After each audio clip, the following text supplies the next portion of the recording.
como também Cristo vos e se entregou a si mesmo por nós em oferta e sacrifício a Deus e em cheiro suave. Mas a prostituição e toda a impureza ou avareza nem ainda se nomeie entre vós, nem tenha nome, nem comente isso, como convém os santos, nem torpezas, nem pavoices, nem chocarrices, que não convém, mas antes ações de graças.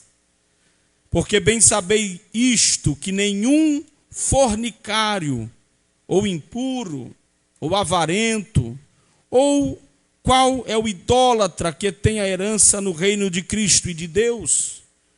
Ninguém vos engane com palavras vãs, porque por estas coisas vem a ira de Deus sobre os filhos da desobediência. Portanto, não sejais seus companheiros. Vou repetir, portanto, não sejais seus companheiros.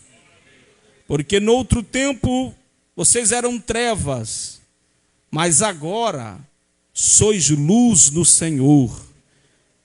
Andai como filhos da luz.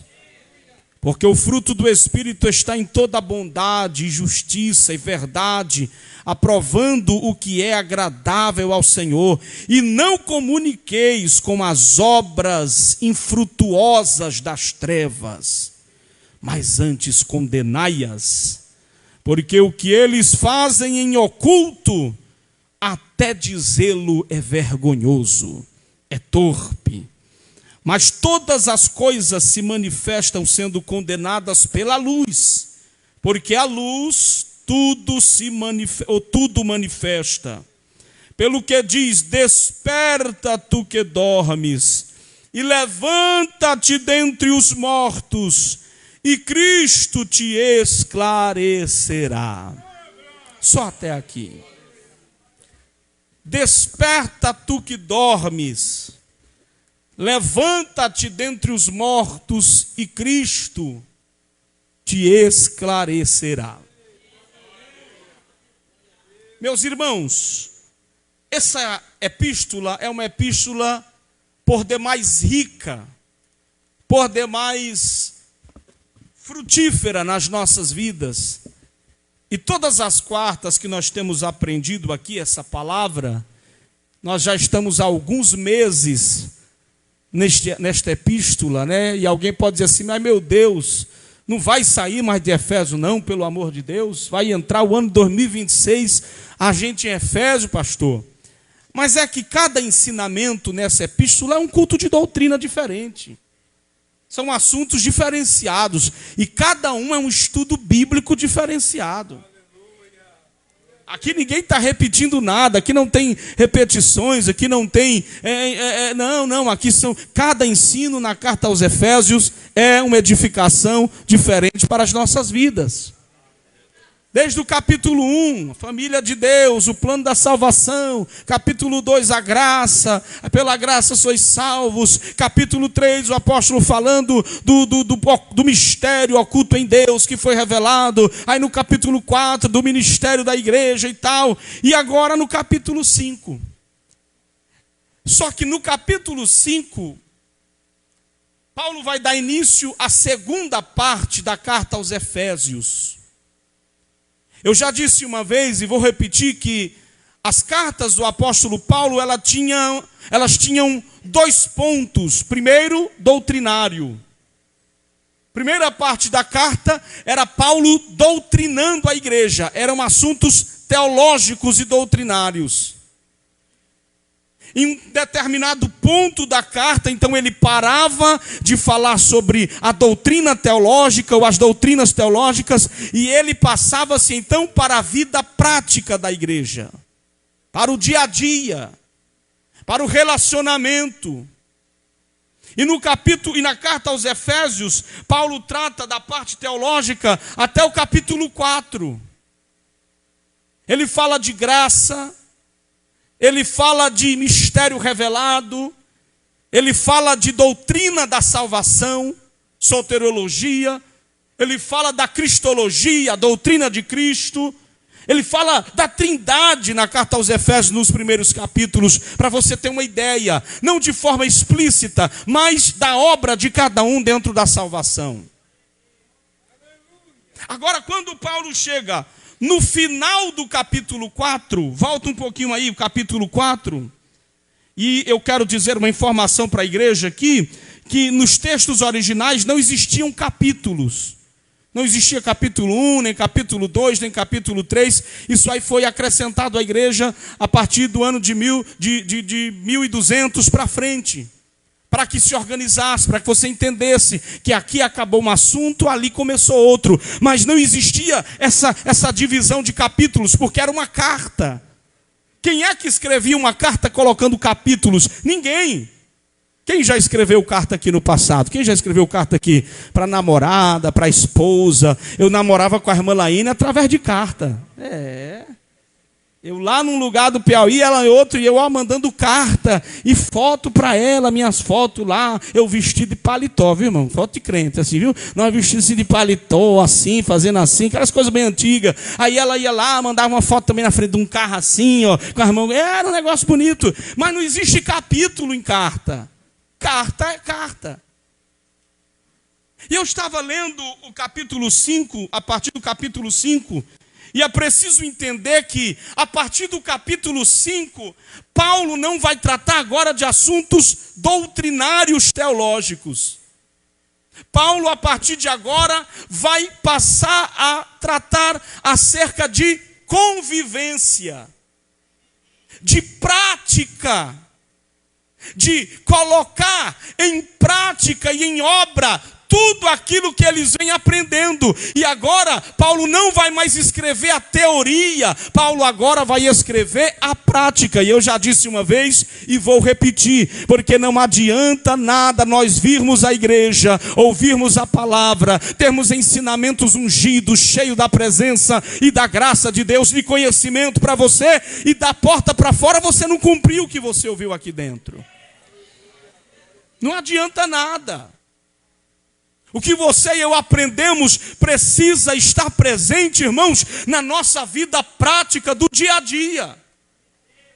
Nós precisamos sair daqui e dizer assim, olha, eu entrei aqui meio errado, viu? O pastor ensinou uma palavra e eu percebi que eu estava errado. Mas a partir de hoje eu vou mudar a minha vida e as minhas atitudes e eu vou cumprir o que o pastor falou, porque a palavra de Deus está lá. Aleluia. No capítulo 5, Paulo começa dizendo o seguinte: sede meus imitadores, sede, pois, imitadores de Deus, como filhos amados. Quando você abre a sua Bíblia, na carta aos Coríntios, capítulo 11, versículo de número 1, Paulo começa dizendo assim: sede, pois, meus imitadores, como eu sou de Cristo. Mas aqui na carta aos Efésios, você vê Paulo dizendo: sede, pois, imitadores de Deus. E é muito fácil saber o porquê que ele faz essa diferença quando você lê a carta aos Efésios e você lê as cartas aos Coríntios. Porque na carta aos Coríntios, você vai perceber que tinha divisão no meio daquela igreja.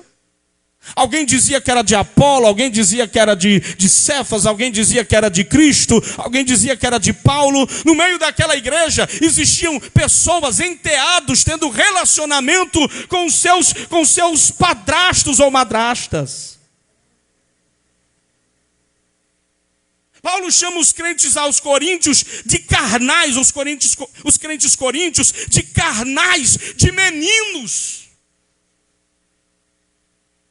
Paulo dá uma sova de ensinamento bíblico. E Paulo percebe que o nível espiritual daquela igreja está longe das atitudes de Cristo. Paulo percebe que é como dizer para aquela igreja: se eu disser para você aqui hoje, ó, dá um pulo, irmã Fabiana, e toca nesse teto aí, não vai acontecer. Se Paulo dissesse, sede imitadores de Deus, na mente de Paulo, irmão, Paulo diz assim, essa igreja está longe de ser imitadora de Cristo. Essas atitudes carnais aí estão longe. Eu não posso nem dizer ser de imitadores de Cristo, que é até uma utopia, uma coisa que não vai acontecer. Então, pelo menos, ser de meus imitadores. Pelo menos eu vou baixar aqui um pouquinho o nível para ver se vocês conseguem. Porque a carnalidade no meio da igreja estava grande demais, irmão. E não existe nada pior do que uma igreja carnal. Uma igreja que não ora, uma igreja que vive em contenda. Uma igreja que vive em prostituição, em lascívia. E ainda diz assim, eu sou imitador de Cristo. É nada, irmão. Você é imitador de Genésio. Agora, quando ele escreve a carta aos Efésios, aí não, irmão. Aí o nível muda. Porque embora a igreja aos Efésios está pelejando, sofrendo alguns ataques do inimigo, mas é uma igreja que está vivendo a unidade da fé. É uma igreja que está vivendo a unidade da fé. O tema da carta aos Efésios é a unidade na fé. É amar o seu irmão. E não existe nada que te faça parecer tanto com Jesus do que amar o teu próximo. Não existe nada que te faça tanto parecer com Cristo. Quando nós abrimos a nossa Bíblia no capítulo 5, nós percebemos que existe uma conexão com o capítulo 4. Paulo ainda não terminou de escrever o que ele estava escrevendo. Portanto, não seria um capítulo 5 aí na mentalidade de Paulo. O texto está continuando. Olha o versículo 32 do capítulo 4 aí. Eu vou contar de 1 até 3 e a igreja vai ler comigo em nome de Jesus. 1, 2, 3. Antes sede benignos, misericordiosos, perdoando-vos uns aos outros, como também Deus vos perdoou em... Aleluia. Paulo não está dizendo para você imitar a Cristo nos seus atributos incomunicáveis, que são atitudes que eu e você jamais conseguiremos ter. Só Ele é onisciente, só Ele é onipresente, só Ele é onipotente. Não, não é isso que Paulo está dizendo. Paulo não está dizendo para você imitar a Deus como um criador. Não, você é incapaz de criar alguma coisa. Se Deus não for na tua vida, nem gerar você gera. Paulo não está dizendo para você imitar a Deus na perfeição dele, porque isso é inatingível. Tanto é que a palavra imitadores que ele usa aqui vem do grego mímicos, que quer dizer alguém que tenta imitar alguma coisa. Já brincou de mímica? Você fica aqui no canto da sala, aí o outro fica lá, faz a mímica. Aí você assim, ó, aí você tem que dizer o que é que ele está tentando falar ali. Aí o cara, assim, ó, aí você, é o quê? Helicóptero. Porque a mímica não imita na perfeição. E a palavra que ele usa no grego é mímicos. Sede imitadores, ou seja, tentem imitar a Deus. Mas em que sentido, Paulo? Como criador, não nem pensar. Onipresente, onisciente, nem pensar. Como, Paulo? Aí ele vai explicar. Ele diz assim, vamos lá. Sede, pois, imitadores de Deus, como filhos amados, e andai em amor. Entenda no que Paulo está mandando você imitar a Deus. Esses dias Deus tem me cobrado muito essa questão do amor na igreja, viu, irmãos? O amor de irmãos. Deus tem me cobrado muito isso aí. Esses dias o Espírito Santo me confrontou, dizendo ao meu coração, o amor que vocês pregam é hipócrita. E eu disse, mas assim não, Jesus, vai devagar. O amor que você está pregando é um amor hipócrita, como assim? Você está pregando um amor que quando alguém está precisando, você não consegue se mobilizar. E eu, peraí, calma aí, Jesus, vamos conversar acerca disso. E já faz algumas semanas que o Senhor vem cavucando a minha alma para falar disso. E aí quando eu abro a Bíblia hoje em Efésios, o Senhor diz assim: vou ensinar para você. Sede, pois, imitadores de Deus. Amém. Como o que, pastor? Como filhos amados. A primeira coisa que Deus pediu que eu falasse a essa igreja é não falar no que você precisa imitar até então. Porque você não saberá no que imitar se primeiro você não saber ou descobrir quem você é no reino de Deus. Dá para dar um glória a Deus aí? Para eu me animar, o povo diz, né? Pregador pentecostal, agora O Éder, você acaba de rir aqui. Eu fico vendo as lives depois, viu, Éder? Você sorrindo aí. Ó. Não tem como eu te pedir para fazer alguma coisa se primeiro eu não esclarecer quem você é dentro do reino de Deus. Eu não posso chegar aqui nessa noite e jogar na sua frente um monte de pré-requisitos, um monte de palavras de obediência. Faça isso, ande assim, caminhe por esse caminho. Se antes eu não chegar aqui e dizer quem você é, e eu vou dizer quem você é. Sabe por que é que você deve obedecer a Deus? Porque você é filho de Deus. Pronto. Aleluia, aleluia. Porque quando nós não temos a convicção de que somos filhos de Deus, isso é um problema. Vou repetir. Quando nós perdemos a convicção de quem nós somos, nós não temos ideia do que fazermos. Senão nós viramos religiosos. Nós só fazemos porque está no manual da igreja, no estatuto, no RI da igreja. Nós só fazemos porque aprendemos assim. Não temos ideia de por que fazemos. Não tem uma chama ardendo no nosso coração porque fazemos. Mas nessa noite, irmão, Deus te trouxe aqui para dizer algo. Sabe por que é que nós obedecemos a Deus e imitamos a Deus? Porque todo filho que se orgulha do seu pai quer imitar o seu pai, irmão. Quer imitar o seu pai. Todo filho que olha para o seu pai e diz: meu pai é maravilhoso.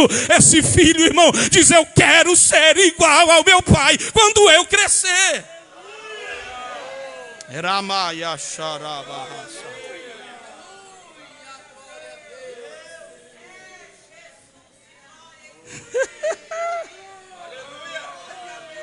Ramashoyonema Suryamanaya Shuiramanaseya Rama. A maior luta do ministério de Cristo não foi na cruz do Calvário. A cruz foi o resultado da vitória dele. Ele chegou na cruz só para vencer. Já estava decretado. O maior desafio de Cristo Jesus no seu ministério foi quando Satanás o desafiou ser filho de Deus ou não. A partir do capítulo 3 do Evangelho segundo escreveu Mateus, Jesus batiza-se, João Batista batiza Jesus. E quando Jesus é batizado, que ele sai das águas, a Bíblia diz que uma pomba, vem ali o Espírito Santo em forma corpórea de uma pomba. O céu rasga uma voz, amado irmão, uma voz gloriosa. E a voz diz assim: este é o meu filho amado. Deus não diz por acaso este é. Talvez esse seja. Quem sabe ele seja. Não, a voz do céu é: este é o meu filho amado, em quem me comprazo. Jesus levanta o Espírito e transporta para o deserto. Quando Jesus chega no deserto, porque entenda que Jesus é 100% homem e 100% Deus. Não era desde o início ele estralando o dedo e aí fazendo, não era assim não. Tem aí um período de uma infância normal, crescendo em graça, conhecimento e estatura. Mas era normal, era um menino normal. Então ele vai crescendo e vai sendo revelado de algumas coisas. E olha para cá que isso aqui é maravilhoso. Quando o Espírito leva Jesus ao deserto, que Satanás vai tentá-lo, a primeira coisa que Satanás diz para ele é: se tu és filho de Deus. A maior batalha do ministério de Jesus está travada ali. Porque é dali que vai para frente ou não. É na convicção de que é ou não é. E Deus acabou de dizer: tu és o meu filho, este é o meu filho. Aí vem Satanás e dizendo: se tu és. Porque quem não sabe o que é e quem é, não sabe aonde quer chegar. Quem não tem convicção da sua identidade, não sabe aonde quer chegar. Mas quem tem convicção da sua identidade e diz assim: eu sei quem eu sou e quem você é. Eu sou filho de Deus, eu sou servo de Deus, eu sou separado para Deus, eu sou sacerdócio real, eu sou nação santa, eu sou povo escolhido. Ai, irmão, ai, irmão.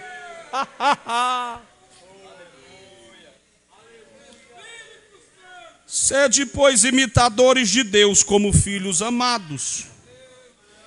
Sopa, entendi.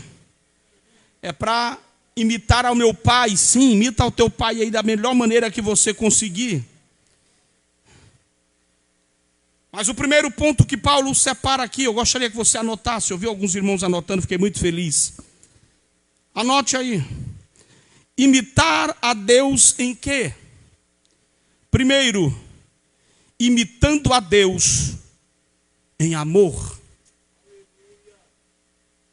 Porque no versículo 2 ele diz assim: ei, sede pois imitadores de Deus. Versículo 1, como filhos amados. Aí ele manda o versículo 2. O versículo 2 diz assim: e andai em amor. Olha a conexão desse texto. Sede imitadores de Deus como filhos amados e andai. Tem nem separação, dá tempo nem para respirar. E andai em amor, como também Cristo vos amou e se entregou a si mesmo por nós, em oferta e sacrifício a Deus e cheiro suave. Mas lembra do capítulo 4 e o versículo 32? Volta comigo a fita um pouquinho aí. E dá uma olhada nas características do amor de Deus. Eu tenho dito para os irmãos, tenho saído com a minha alma cavucada daqui às vezes. Deus me confrontando. Porque a gente diz que ama, irmão. A gente fica: eu te amo no amor do Senhor. E abraça, e glória a Deus, e tudo bem.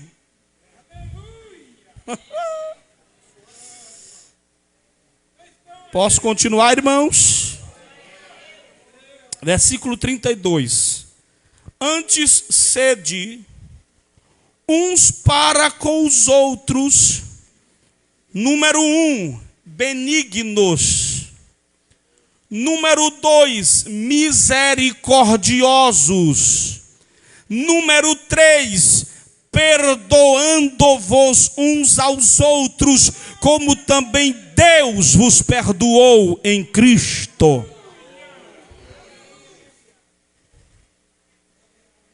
Sede, pois, imitadores de Deus, como filhos amados.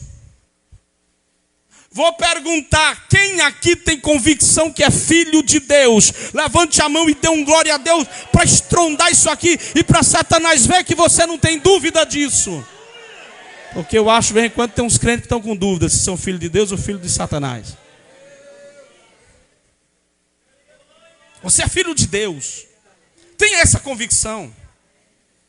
Então você é filho de Deus, amém, só, então imita. Amém, imitar como? Número 1, aleluia, sede benignos. Amplamente Paulo fala da benignidade de Deus. O Antigo Testamento fala benignidade de Deus. O Senhor é benigno, é misericordioso e tal. Aí Paulo vem no Novo Testamento e diz: irmãos, o fruto do Espírito é amor, gozo, paz, longanimidade, benignidade, fé, temperança, mansidão e nojenta glória. Mas o que é benignidade mesmo, pastor? Que quando o pregador fala, eu até dou uns glória aqui, uns pulos, mas o que é benignidade mesmo, pastor? Vamos lá, anota aí. Capacidade de enxergar o bem aonde ninguém mais está enxergando. Benignidade. Salmo 146, o salmista diz: nós estamos aqui, sabe por quê? Porque a sua benignidade dura para sempre. Sabe por que você está aí onde você está sentado? Não é porque é mais bonito, mais cheiroso. Não, irmão, é porque a benignidade de Deus dura para sempre. Mesmo a gente não valendo nada. Mas ele diz: deixa aí que é meu. É meu, ninguém toca, deixa aí. É meu. Comprei. Então, se benignidade é a capacidade de enxergar o bem aonde ninguém está enxergando, logo Paulo está dizendo na carta aos Efésios que, imitando a Deus, na primeira vertente da imitação, que é no amor, eu preciso aprender a ser benigno com os meus irmãos. Porque às vezes a pecinha não vale nada, viu? Às vezes, para mim e para você, viu? Às vezes a pecinha é ruim demais da conta, meu irmão. É tão ruim que dá azia em sorrisal. Vocês, meu Deus, que irmão ruim. Meu Deus, que o nome dele antigamente era Trevoso. Agora não. Mas eu imito a Deus quando na minha capacidade em Cristo, não em mim mesmo, mas em Cristo, eu olho para esse irmão que me ofende, que está me magoando, que é ignorante, que não contribui com nada na casa do Senhor, que não se envolve, mas eu olho para ele e digo para ele: você não pode sair daqui de dentro, você é valioso, mas você é valioso.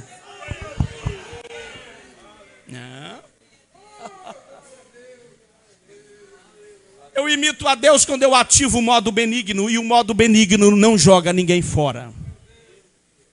O modo benigno não joga ninguém fora. Às vezes alguns obreiros dizem: pastor, o senhor é paciente demais, pastor, porque tem uns certos obreiros aí que eu não sei como o senhor não deu ainda um ultimato, uma exclusão, uma excomungão. Eu digo excomunhão, né? Não é excomungão não. Excomunhão. É terrível, pastor.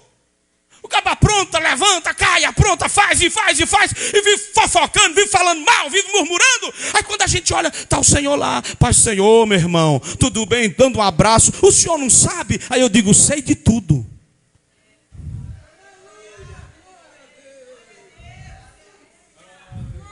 Sei de tudo, palavra por palavra, mensagem por mensagem que o filho manda para todo mundo. Mas não cabe a mim jogar ninguém fora. Eu estou aqui para amar a todos, irmãos, e dizer: Cristo, ajuda, Pai, essa alma penosa aí, dá uma força. E a minha alegria é ver esse irmão ou essa irmã se arrepender dos seus pecados e ser usado na casa de Deus e dizer: olha que essa pessoa foi mudada, irmão. É a nossa alegria.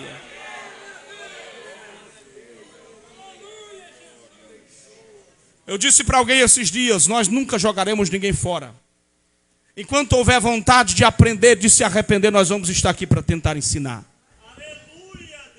Vocês nunca vão me dizer, e até na minha carne eu teria vontade de dizer, na minha humanidade eu teria vontade de dizer: esse irmão para mim não tem mais uma oportunidade. Aí Cristo diz: e quem disse que a igreja é sua?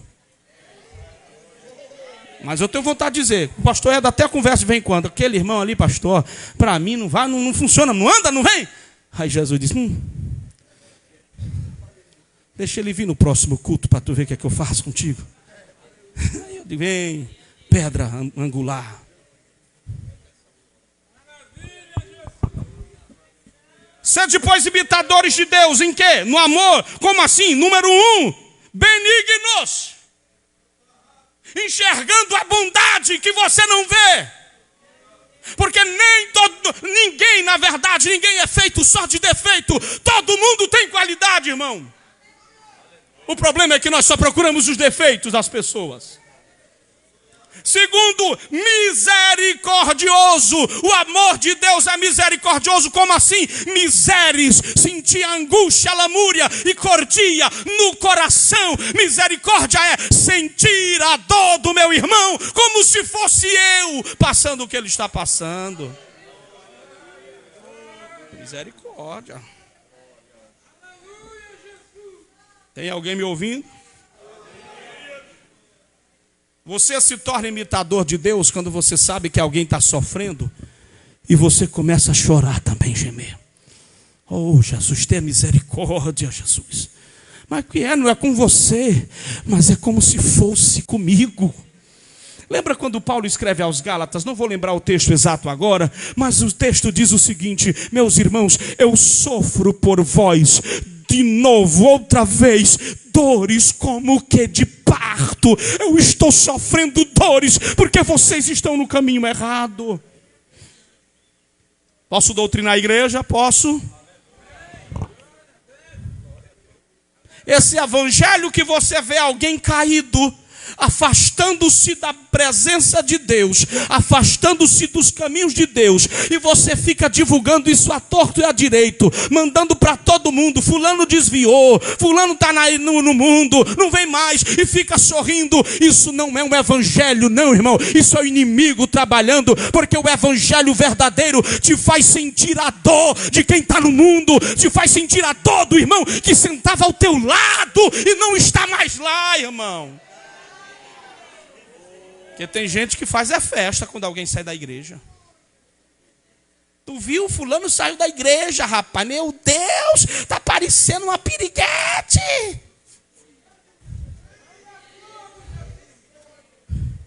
Era para você estar gemendo e chorando: Senhor, eu não aceito a minha irmã no mundo, Senhor. Eu não aceito o meu irmão no mundo, Senhor. Eu quero ele de volta na tua casa. É misericórdia.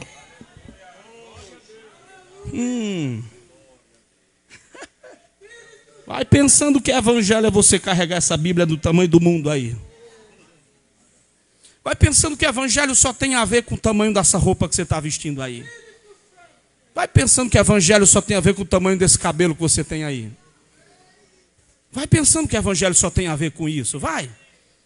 Vai pensando que você acha que tá tudo bem. Não, eu estou bem vestida, a saia está lá embaixo, a blusa da manga está aqui. Não, está tudo certo. Vai pensando que o evangelho tem a ver só com o exterior. Vai pensando. Vai pensando. Diga comigo: o amor de Deus é benigno. O amor de Deus é misericordioso. Agora a última, para dar na quinta costela. Diga comigo: o amor de Deus sabe perdoar as ofensas dos outros. E aí? Sede, pois, imitadores de Deus. Fazendo o quê, apóstolo Paulo? Perdoando-vos uns aos outros. Porque quem não tem capacidade de perdoar não conheceu o amor de Deus.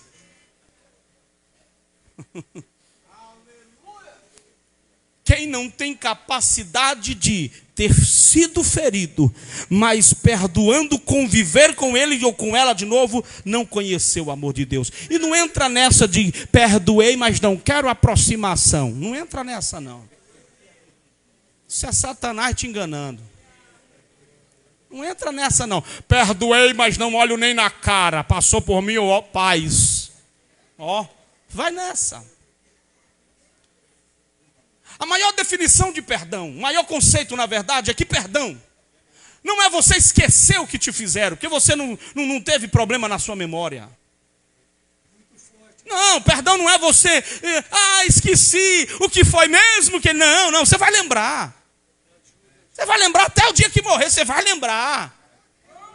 Pastor, mas então eu não perdoei. Perdoou. Você quer saber quando você perdoou? É quando você lembra, mas não sente mais dor, não sente mais angústia, não sente mais tristeza. Você lembra o que a pessoa te fez, mas você abraça, sorri e diz: vem, meu irmão, vamos glorificar a Deus. Perdoou. Perdoou. Agora esse perdão que você joga na cara toda vez, não funcionou não, viu? E aqui vai um recado para os casais, viu? Que se perdoaram, mas fica aí. Qualquer briguinha se joga na cara um do outro, hein? Mas você fez aquilo. Não, perdão que joga na cara não teve perdão. Porque o perdão que é perdão, irmão, lembra sem sentir dor. Amém? Lembra sem sentir dor. Convive sem sentir dor. Convive, O conceito de Cristo de perdão era tão tremendo que ele já sabia o que Judas tinha feito. Mas quando Judas chega no Getsemane, o que é que ele faz? O que é que ele faz? Ele abraça, recebe um beijo, e ele diz: a que viestes? amigo. Eu vou perguntar, alguém aqui acha que Jesus era hipócrita? Sim ou não? Jesus não tinha o malefício da hipocrisia? Não. Mas se eu chamar alguém de meu amigo sem o considerar meu amigo, é hipocrisia ou não? Então eu só tenho duas respostas para isso aqui. Ou Jesus estava sendo hipócrita e não estava, ou ele verdadeiramente amava Judas.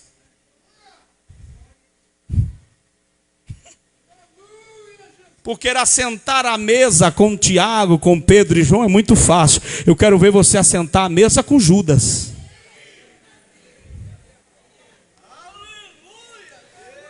Eu quero ver você saber que Judas está lá na mesa, te traiu, te apunhalou, te difamou, fez o que fez, mas está lá na mesa. Aí você pegar assim um pedacinho de pão e dizer: toma, Judas, meu amigo, toma aí, rapaz, vamos comer, vamos fazer churrasco, é isso aí. Lavar o pezinho de Pedro é a coisa mais fácil que existe. Coloca teu pezinho aqui, Pedro. Aí Pedro vem, Jesus vem, traz aqui, se ajoelha. Obrigado, Pedro. Vem tu, João. João aqui, ó, lavou o pé. Porque lavar pé ali era demonstração de quem estava lavando era o servo mais humilde de todos. Era o menor de todos. Quem estava lavando o pé, ele estava declarando: eu sou o menor de todos. Aí imagina, Judas, traidor, caba sem vergonha, vai vir, vai botar o pezinho. Vem, Judas, e lava o pé de Judas. Eu quero ver, irmão. Quando eu te digo que tu está vivendo um evangelho meio estreito, tu não está entendendo.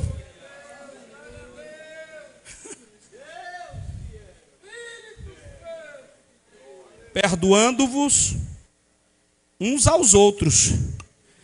Mas não é o perdão de Caim e Abel, não. É como também Deus os perdoou.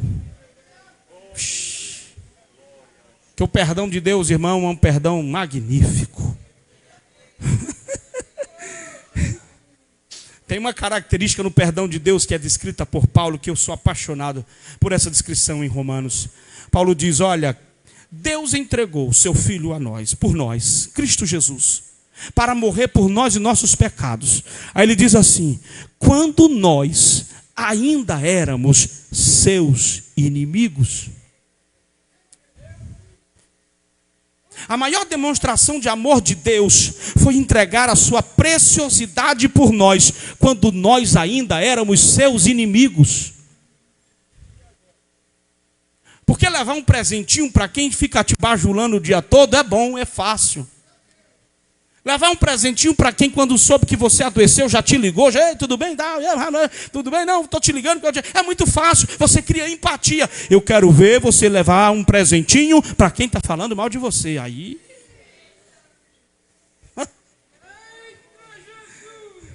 Por isso que Paulo diz: olha, é meio que uma mímica aí, porque eu sei que fazer igual você não faz, mas pelo menos imita, tenta aí.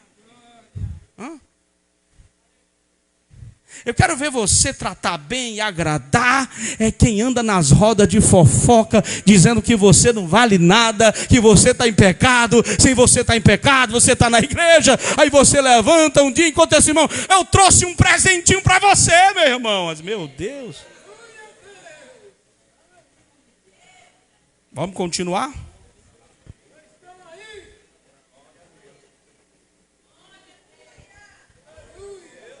Vai dando um glória a Deus aí até eu me achar aqui.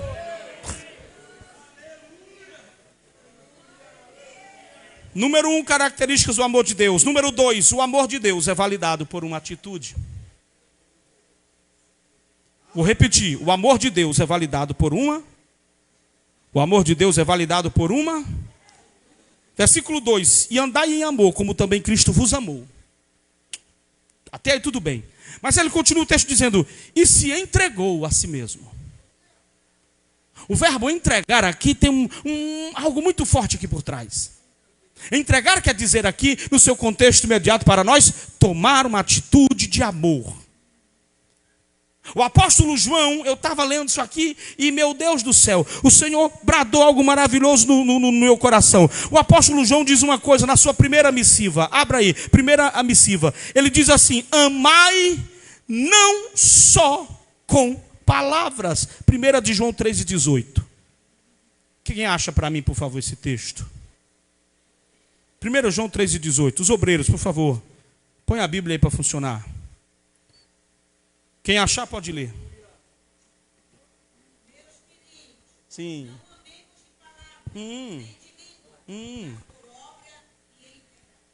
Meus filhinhos, não amemos só de palavras. Que é o que está acontecendo muito hoje. É amor para cá, eu te amo no amor do Senhor. É amor para lá, tu não sabe como eu te amo.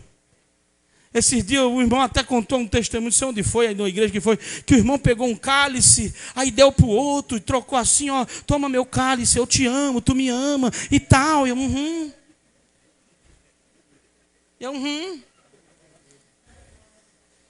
te amo no amor do Senhor, eu só ouvindo aqui, e Jesus cavucando aqui, ó, nessa alminha aqui, ó, deixa eu falar contigo aqui, meu filho, vem para cá. Versículo 18, meus filhinhos, não amemos só de palavras e de língua, mas amemos por obra e em verdade. Versículo 17, foi a atacada que ele deu na cabeça de todo mundo. Ele diz assim, vou só dar um exemplozinho aqui, bem pequenininho. Que exemplo é esse, pastor João? Quem tiver bens no mundo, você que tem aí uma conta abençoada, você que está aí abundantemente, Jesus tem te abençoado. Você está andando e os dinheiro caindo aqui, seu, opa, peraí que é meu.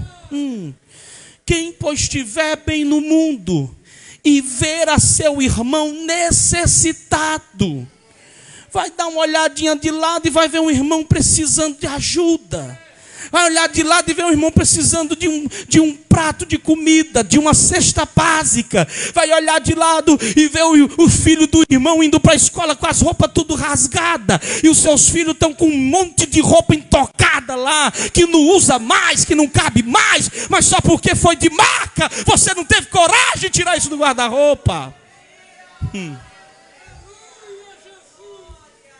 Eu já disse a Jesus, está muito difícil para me pregar no dia de hoje.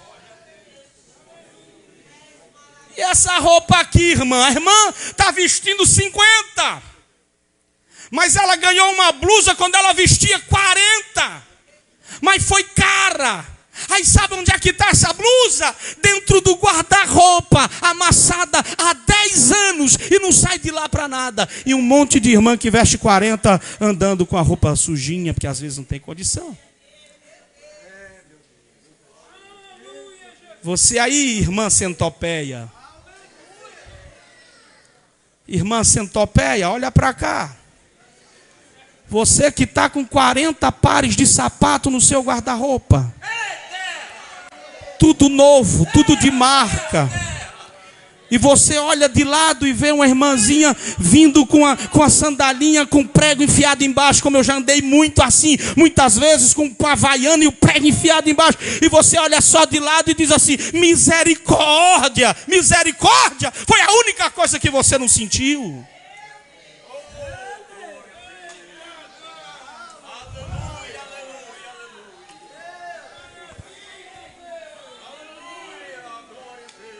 Pastor, o senhor está com raiva, é o contrário, eu estou amando vocês de uma maneira que vocês nem imaginam. Eu só estou pregando isso porque eu amo vocês demais. Quem, pois, tiver bens no mundo e vendo seu irmão necessitado e lhes cerrar as suas entranhas, ou seja, fechar a mão, travar o coração, viu o seu irmão necessitado, mas travou o coração, fechou o instinto. Aí ele diz assim, como estará nele o amor de Deus? Você tem coragem de dizer que o amor de Deus está em você dessa maneira?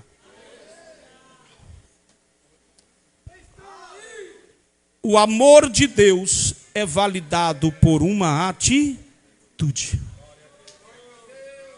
Se você ama como diz que ama, então haja como você diz que ama.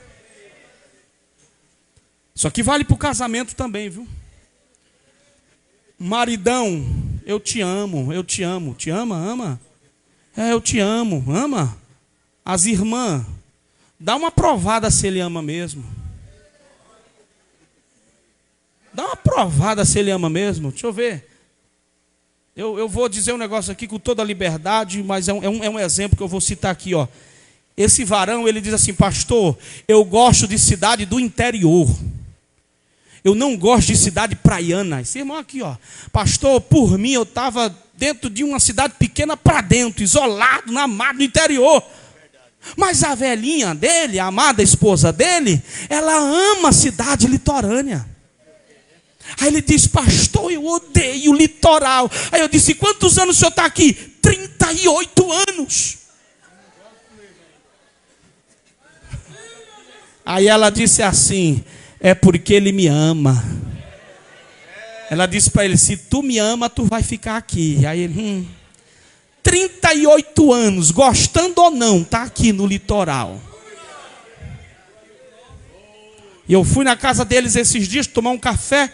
E ela, irmão, mandou até tirar as plantas. Tira as plantas da frente aí da minha janela, porque eu quero ver o mar, porque eu amo o mar. E ele, então, pastor. E eu estou aqui há 38 anos. Porque quem diz que ama e não é capaz de fazer um sacrifício por quem ama, é um amor meio esquisito. Se você diz que ama, mas não tem capacidade de ceder um pouquinho, é um amor meio esquisito. Fique de pé para eu terminar essa mensagem de pé. Saímos nem no versículo 2, coitado de nós.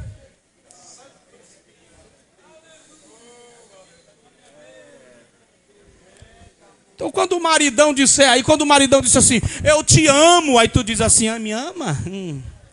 Chega aqui então. Quando a mulher diz assim: eu te amo, meu amor, aí você diz: me ama, então vamos aqui. Porque se eu amo só de palavras, eu não amo. Seu amor mais fajuto que tem, irmão.